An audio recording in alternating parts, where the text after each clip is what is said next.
என்பது இஸ்லாமிய சூஃபி துறவியான ஷாஹுல் ஹமீத் கல்லறையின் மீது கட்டப்பட்ட பள்ளிவாசல் ஆகும்.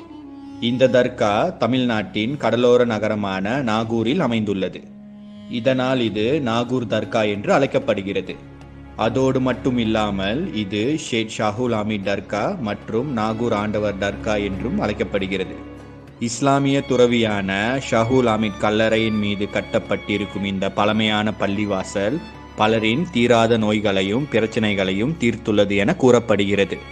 பேய் பிடித்தவர்கள் இந்த தர்காவிற்கு வந்தால் பேய்கள் பயந்து ஓடிவிடும் என நம்பப்படுகிறது. ஷாஹுல் ஹமீத் நகூரி 10 நவம்பர் 1570 உத்தரப்பிரதேசத்தின் மாணிக்பூர் என்ற இடத்தில் பிறந்தார்.